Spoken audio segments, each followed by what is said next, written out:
Yes, he's a political gamaya. Ate Chokubiri is an artist. Atenga is an NUP guy. Now, Binjinyo, it's okay by politician abayimba, you're prohibited from using the musical stages for your political ambitions. But you yenteka teka. Twabale tuino mufuna tubulide achogera kochi. Now Bebe Cool. Chaligwe Bebe Cool. Waluka game yaka jayimbide. Hit zayimbide na akola mne concert. Last year akola ne concert. Muluyimba. Oluyimba nota luteka ku list. Of course tumubuziza walukaga. Wachitoyimba nyo. Obedeko ku list ya Bebe Cool. Abaliko tobegomba. Byatunyu ayanukudde. Weta agobi wulire sijja kuddamu net kubanga binyuma yabikugambye. Kasoka tufune walukaga. Ntandike emboozi.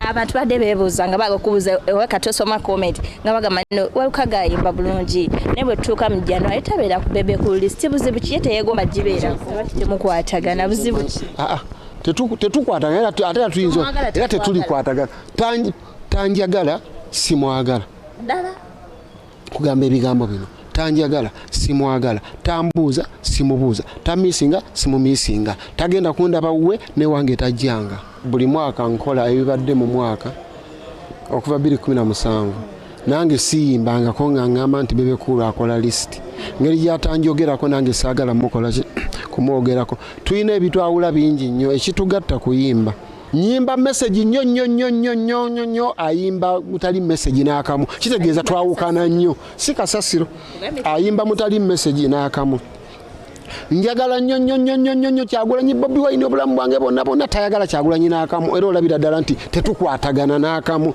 so you're not friends. We are not friends.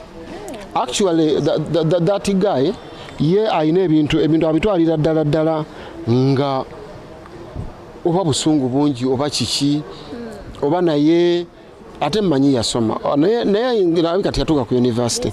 He would have studied this gundi eno course gye nkugambye transformation modeling and empowerment. He would have changed it totally singa yagenda n'asoma nti bwe yansanga kumukolo gwa Misa Kisemakula kabaka lwe yajja ku show ye mu Africana. Bebe Cool yabuuza bonna be yasanga abayimbi n'abatali bayimbi nze nambuuka. Yes, nambuuka. Ate mbudde obwo toza politics ita nabakwata naligambye nti oba ampala na lwakubeera byali bitandikiriza naligambye nti ampala na byabufuzi naye ekirungi nze tanjagala nange simwagala. Abantu bagamba si bye bituufu nti Rema yabaawula. Nze kyo sikimanyiiko ate yatwawulira luddawo ati yali eri mu Gagamero ate nadde newu. Rema tayimbirako mu kibiina kyange. Mwali ba mikwano. Rema tayimbirako mu kibiina kyange. Mwalina nkolagana. Kyabatabule. Okujjako ng'agamba nti gwamanyi bwe musanga simubuuza ajja kumpalana. Niyo tunesanga ku Kivulu. Ekyo sibimanyi mpozi bipya ng'abinyumiza mwe bannamawulire ate ne mutambulirako. Bwe mba musoose bali bayagadde jjanga nanziika.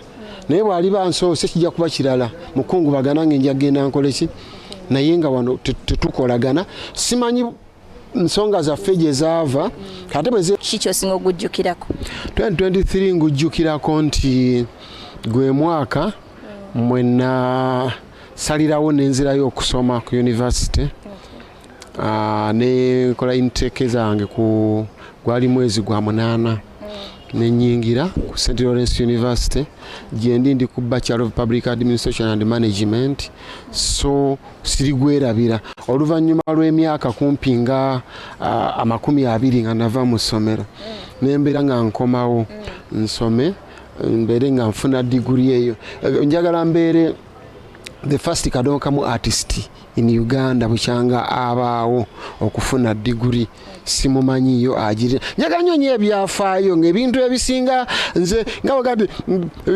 mimbe wakadonkamu yasooka okuba meeya mimbe wakadonkamu yasooka kabaka okumusiima mimbe wakadonkamu yasooka okufuna degree so njagala nnyo ebintu nga nze nsoose abalala bajje nga bawerekera ate sisoma kunoonya mulimu wabula nayagala mbeere mukugu mu ekyo n'okwetegekera nze kennyini fo the coming government, Kyagulanyi's government, ejja 2026 omusajja agambye awo nti osavinze bulungi nnyo mu local government kyenga town council badde okola bulungi nnyo njagala obeere minister wa local government kati nga waliwo ebibulako so kati nina okubala mindset n'okubala ekiddako. Recently RCC yava Anderson n'agamba nti n'omugye ebyobufuzi mu business y'okuyimba music asoovamu ebyobufuzi.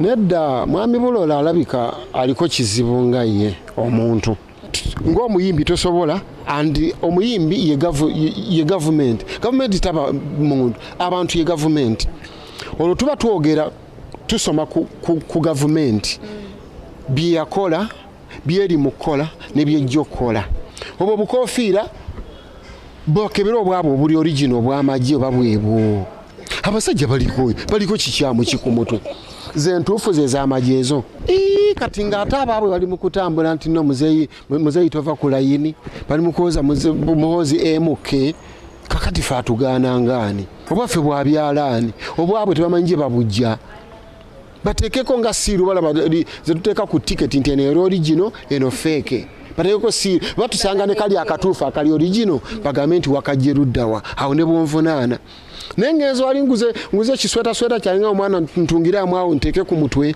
ng'ogamba mbu kyamagye seza amagye gakyayina ngoye gaagala kutubbako byambalo bayavuwala tebakyalina sente zigula bukofiira. She's my friend. I can't say that when we met. Yeah, she's one of my best friends, but she's not. Miss her at one point? Initially I was missing her, but as per now I don't. Sasha mukwano gwange obazaale bulemezi nkutumiddeko muyimbi munnange nkwagaliza bulamu bulungi namulabe yasaze ne ka size bambi ne ka size abadde munene babega no so missing naye yali mukwano gwange bonna abaana bali mukwano abayimbi bonna mikwano gyange nze